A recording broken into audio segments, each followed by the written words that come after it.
Olá, bem-vindo ao curso de Introdução à Umbanda. Hoje nós estamos na unidade 6, é a sexta aula, total de 14 aulas. As outras aulas vocês encontrarão disponíveis no blog estudosdearuanda.wixsite.com/meu-site.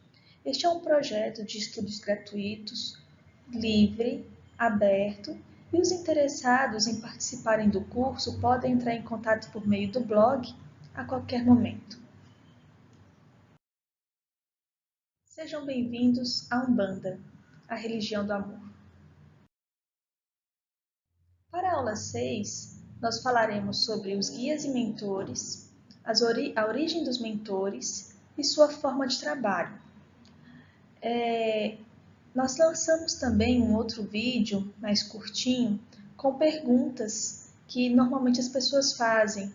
Quem são meus guias? Como eu consigo identificá-los? Qual o nível de evolução deles? Se vocês tiverem interesse, aqui embaixo eu vou colocar o link para o outro vídeo. Então, o objetivo da aula 6 é conhecer o mecanismo de atuação dos guias e mentores do terreiro de Umbanda. A mensagem de hoje. Filho, se você precisar, é só pensar no vovô que ele vem te ajudar. Essa é a ligação dos mentores. Os mentores, eles nos acompanham de todas as circunstâncias, em todos os momentos difíceis, e ao pensar neles, nós recebemos a ajuda de imediato. Nós vamos ver um pouco mais para frente como que esse mecanismo se dá.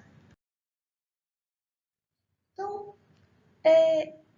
esses guias e mentores, qual que é a função dos nossos guias, por que que eles existem, como foi organizado dentro do trabalho de Umbanda essa dinâmica de nós sermos responsáveis por nós mesmos e ao mesmo tempo termos alguém que nos acompanha e que de certa forma responde, pelo nosso desenvolvimento. Acontece que os seres humanos, eles são os seres que dominam a paisagem pela sua inteligência e sua racionalidade. Tudo que o ser humano faz repercute na natureza, na felicidade, no bem-estar, na harmonia de todo o planeta. Um pensamento gera uma nuvem, se agrega a uma nuvem de pensamentos semelhantes. Nós vimos na aula anterior que nós temos dos fatores divinos os fatores de magnetismo e o de agregação. Então, o fator magnetizador, ele cria. Então, nós somos também co-criadores. Criamos energia, produzimos energia. Essa energia vem matizada pelo chakra predominante. E aí, uma vez matizada, ela vai procurar energias semelhantes, que é o fator agregador. Quando nós temos um mentor que irradia sobre nós uma energia positiva, nós podemos assimilar ou repelir. Porém, irradiando sobre nós, a tendência é que nós nos harmonizemos. Então, uma das atividades que os mentores têm para conosco é doar-nos energias fatoradas. Fatoradas em que sentido? Vibrando amor, humildade, paciência do chakra principal que irradia essas energias que vêm dos nossos irmãos. Porém, a tarefa que eles trazem é justamente nos ensinar a fazermos isso por nossa vez. Recebendo de Deus, recebendo deles, vamos absorver essas energias e irradiar por nossa vez. Então, diz aqui no texto que as ações do homem influenciam e direcionam a felicidade de todos, inclusive dos seres menores, os animais e as plantas e a natureza como um todo, os elementais. Então, auxiliar o homem no ajuste correto dessas influências é o objetivo dos guias da Umbanda, nos ensinar a sermos boas influências. Basicamente é isso. Não perturbar, não agir em desacordo com a lei divina.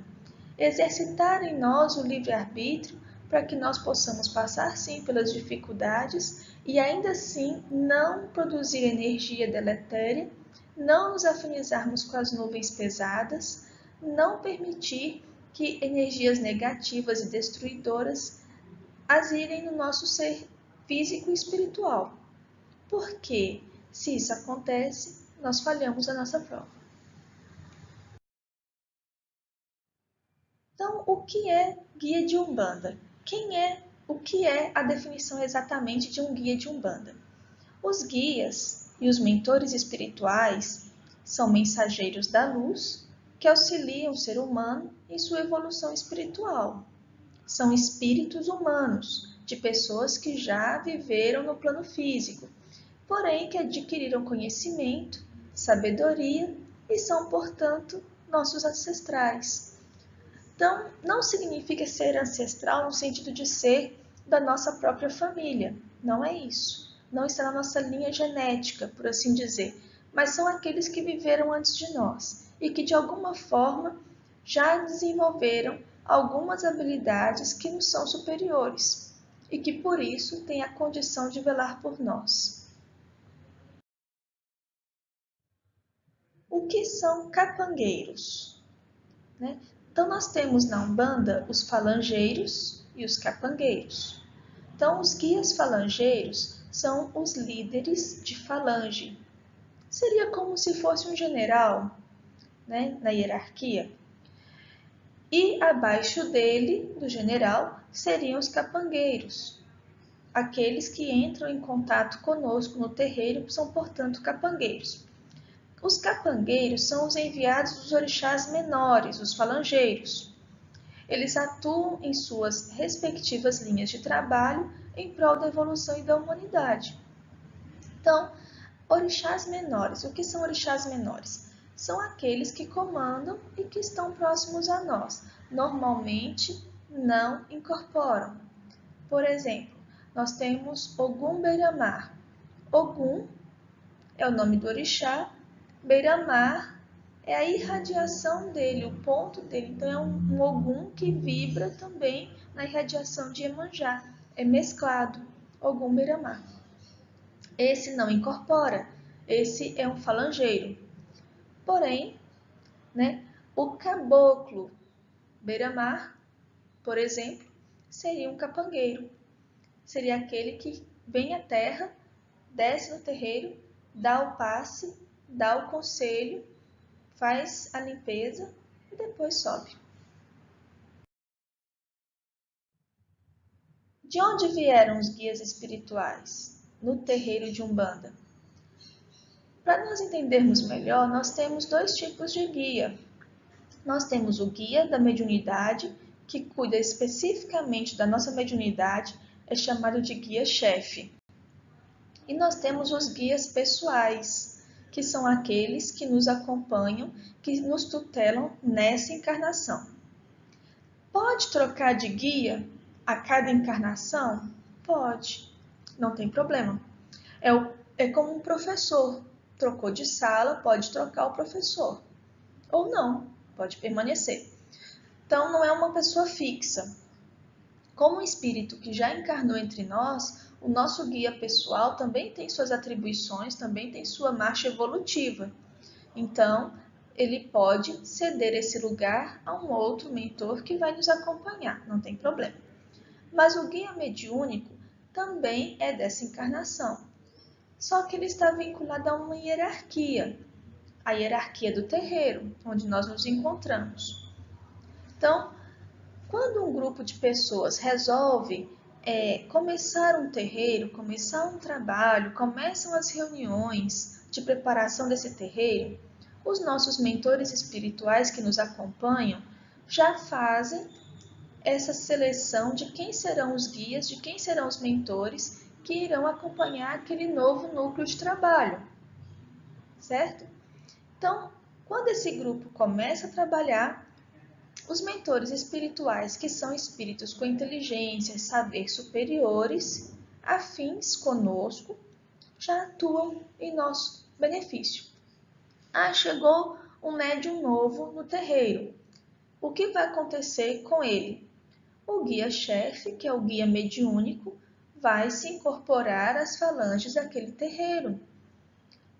Ou, se ele não tiver mediunidade ainda, se não tiver um guia mediúnico, a própria egrégora do terreiro vai destinar uma daquelas entidades para ser o mentor daquele novo médium.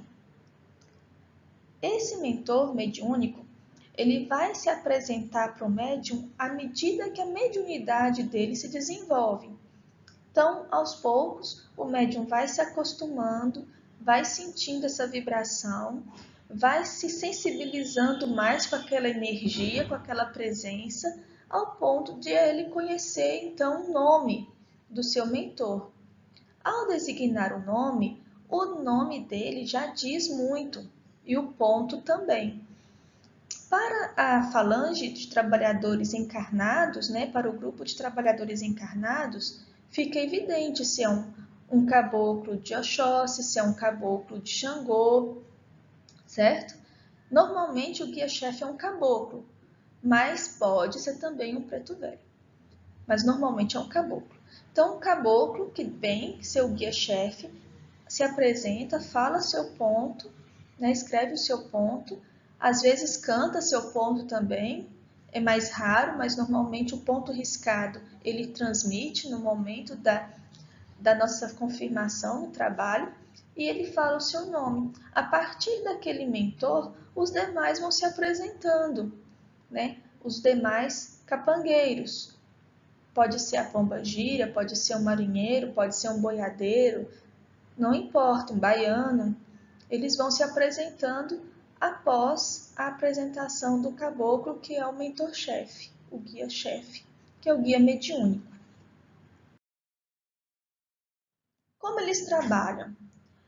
Então, nós temos aqui nos grupos terrenos uma organização e no espaço uma outra organização que coordena os trabalhos. Então, é um trabalho em conjunto, plano espiritual e plano material.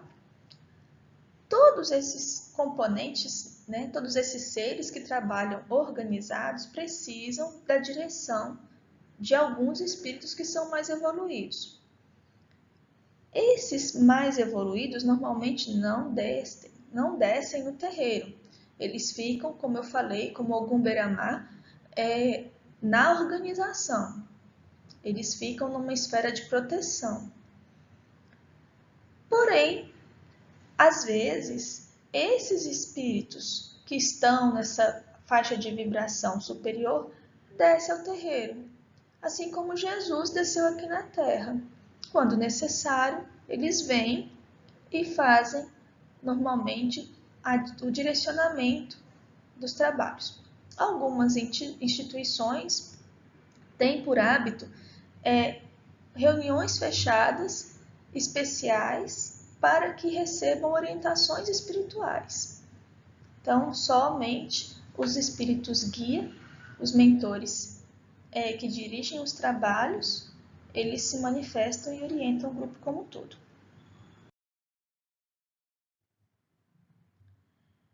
Normalmente, uma vez apresentado o seu guia-chefe, responsável pela sua mediunidade, ele não vai incorporar em outro médium.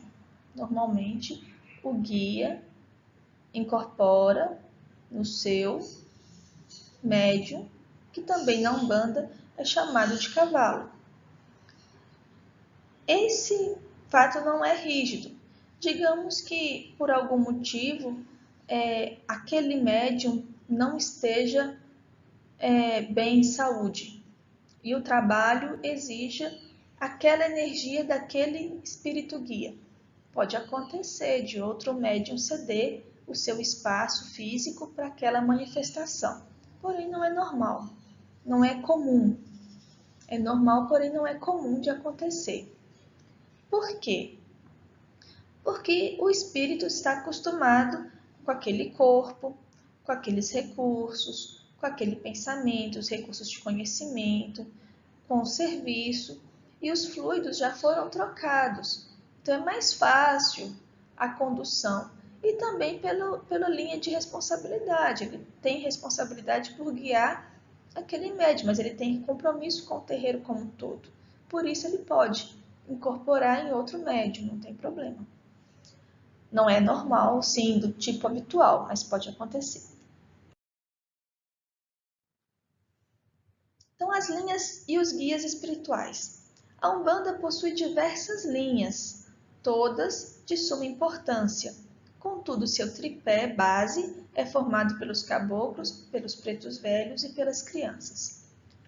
A linha base é aquela responsável por transmitir os fatores divinos no Congá.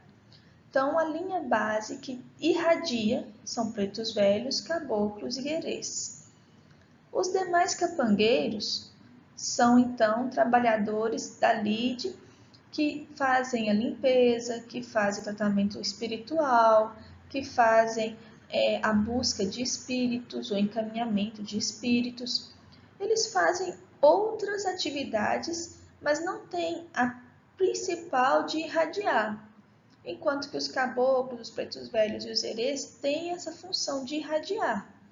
Eles também atendem, também dão consulta, mas essa ação principal de irradiar pertence a esses três. Caboclos. Então vamos falar dessa primeira linha base da Umbanda.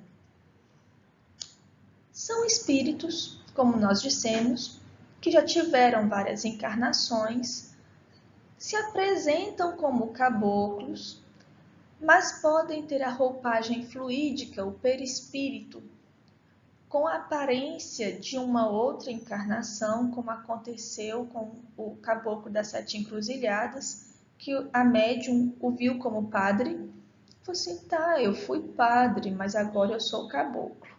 Então, ele pode se apresentar com uma roupagem fluídica anterior, né? E são caboclos porque atuam nessa linha, nessa irradiação, certo? Mas eles podem ser cientistas, militares, médicos, pesquisadores, enfim. Eles foram escolhidos pela vibração de Oxalá para serem os guias-chefe dos médiuns. E eles representam o orixá de cabeça. Mas, como dissemos, também pode ser um preto velho. O mais comum é que seja um caboclo que vibra o orixá de cabeça do médium.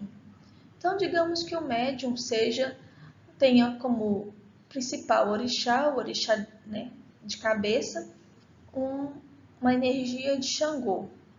O caboclo desse médium vai vibrar a energia de Xangô, certo? Como que os caboclos são? Eles são simples, são determinados, representam o conhecimento, a sabedoria, essa energia que vem da natureza. Eles transmitem também a noção de sintonia, de identidade com a natureza. E, eles fazem nos lembrar, né, nos relembram da importância do elemento indígena na nossa identidade cultural. Então, esses são características. Quando os caboclos se apresentam, eles costumam fazer brados, dar brados de força. Qual é a função desses brados, desses assobios, estalares de dedos, que normalmente eles utilizam? Além de identificá-los, eles fazem a limpeza do ambiente. Não confundir com excesso de gritaria, de bagunça, de falta de organização. Não é isso. São brados seguidos de formas de trabalho e que tem uma função, tem um fundamento no terreiro. Então, eles trazem essa força vibratória que vem do chakra laríngeo também, né? É uma senha de identificação entre eles. Os assobios ajudam na limpeza, no equilíbrio do ambiente e os estalares de dedos. Esse é uma forma de identificação dos caboclos. Então, quando o caboclo vibra na linha de Ogum, eles doam força e aumenta o ânimo do consulente. Quando eles vibram na linha de Iemanjá, eles desmancham trabalhos, são ótimos nos passes, na limpeza e no encaminhamento para o mar das energias deletérias. Um caboclo de Oxalá dificilmente dá consulta, mas eles são bons em passes, energização e fazem uma limpeza especial no Congá. Os caboclos de Xangô lidam, em questões de emprego, de realização profissional, demandas judiciais, problemas com imóveis. Eles lidam com essa questão da lei. Mas não só isso, claro. São características principais que nós estamos mencionando. Todos os caboclos irradiam energias fatoradas também, né? Os caboclos de Oxóssi, eles são especialistas em banhos, em defumadores, em limpeza para o campo da saúde, dão bons conselhos. Os caboclos de Abaluaê atuam nos campos diversos da magia, são chamados mandingueiros. Os caboclos de Ançã limpam, dispersam, descarregam. E os caboclos que vibram na vibração de Oxum tratam questões emocionais, desânimo, depressão, problemas de afetividade. Os pretos velhos. Os pretos velhos, eles se apresentam como pai, mãe, vô, vó, tio, tia, ou simplesmente nego velho, ou nega velha. Eles representam sabedoria. Essa forma de apresentação deles é como nós comentamos a do caboclo. Não necessariamente eles são pretos escravizados. Não. Podem ter sido médicos, podem ter sido padres, podem ter sido exercido várias atividades em suas profissões. Porém, eles assumem essa vibração de preto velho para trabalhar como espíritos guia no terreiro. Então, os guias e protetores da Umbanda são espíritos de muita luz, de muita evolução. Não é à toa que eles exercem essa função. São espíritos que vêm para praticar a caridade, de nos instruir, de nos orientar, mas que são moradores, digamos assim, de esferas muito mais altas que a nossa. Eles são como psicólogos, eles entendem a alma humana, os pretos velhos vão no fundo do nosso coração, descobrem dores que nem sequer tínhamos ainda percebido que elas estavam lá, que precisavam ser tratadas. Eles orientam sobre qualquer tipo de problema, sempre sem julgamento, sempre com amor, sempre com devotamento, com paciência, com desprendimento. Porém, junto com o passe, junto com a benzedura, junto com as palavras de aconchego, vem a orientação firme, enérgica, de retidão, de ascensão espiritual. Porque o objetivo dos caboclos, dos pretos velhos e dos herês aqui entre nós, no trabalho de Umbanda, é nos ensinar a afinizarmos com as energias divinas para que nós possamos ser boas influências e possamos emanar, por nossa vez, também a energia dos fatores divinos. Então, os pretos velhos, eles usam vários materiais. Então, a bebida que normalmente eles utilizam pode ser café, moscatel, vinho. Aí a cachaça vem normalmente ou com mel, ou com ervas, ou com sal, com alho. Ela vem misturadinha. Usam também outros materiais, como rosários, velas, cachimbos, cigarro de palha, bolo de milho. Eles atuam principalmente no chakra básico, ou sacro. A cor é preto e branco. A linha de Obaluaê, mas eles irradiam como os caboclos todos os orixás. e a roupa é carijó, que é o xadrez. Normalmente as mulheres utilizam lenços na cabeça e batas e saias, e os homens chapéu de palha e cajado. Mas as mulheres também podem ter cajado. Os erês. Os erês é uma linha especial. Conhecidos como Ibejis, Ibejada, 22, Erês, Cosminhos, eles trazem a energia da alegria. Essa energia da alegria, do contentamento, é uma energia pura. A energia que emana do magnetismo divino. Ela não tem máculas de dores, de remorsos, de mágoas. É uma energia que todo ser humano pode ter, mas que está soterrada dentro das suas vivências, dentro do chakra cardíaco, e o ser humano não deixa ela fluir. Então, os erês, quando eles descem no terreiro, eles trazem essa explosão de energia e é capaz de desmanchar com essa vibração qualquer tipo de demanda. Então, ela faz despertar a nossa criança interior. Os espíritos que optam por essa roupagem normalmente desencarnaram em idade pequena, né? Com pouca idade. Eles falam de professores de escolas no plano espiritual, eles sempre prestam contas ao vovô, à vovó, ao preto velho que está por perto, ou dizem que o caboclo está chamando. Então, eles são como crianças que vêm nessa roupagem e precisam da confirmação do andamento do trabalho. Então, da orientação do trabalho, que normalmente é dada pelo caboclo ou pelo preto velho daquele momento. Não significam que são crianças, são espíritos de muita luz, de muita energia, que normalmente, não sempre, desencarnaram com pouca idade. São muito respeitados essas entidades infantis, tanto por caboclos como por pretos velhos, e eles possuem funções específicas.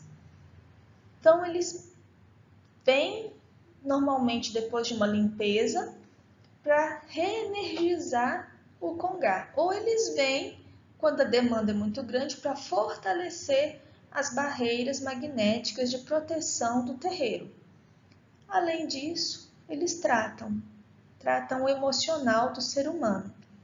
São muito gentis, normalmente se magoam quando são maltratados. Então, são gentis e simples, não precisam de muita coisa, mas se magoam. Eles pedem doces, balas, refrigerantes, frutas, mas pelo axé que eles vão depositar nesses materiais, é melhor que sejam coisas mais naturais, doces caseiros feitos de frutas, né? Sucos ao invés de refrigerante, frutas, que ele possa manipular para então distribuir. Às vezes eles pedem brinquedos para magnetizar também e formar ali um condensador magnético para distribuir para outras crianças. Então eles apresentam pulando, correndo, sorrindo, alguns choram, ficam quietinhos, outros benzem. Essas formas de manifestação dos erês têm só a função de equilibrar, de descarregar a casa, né? Descarregar o médium, fazer o trabalho de limpeza e harmonização.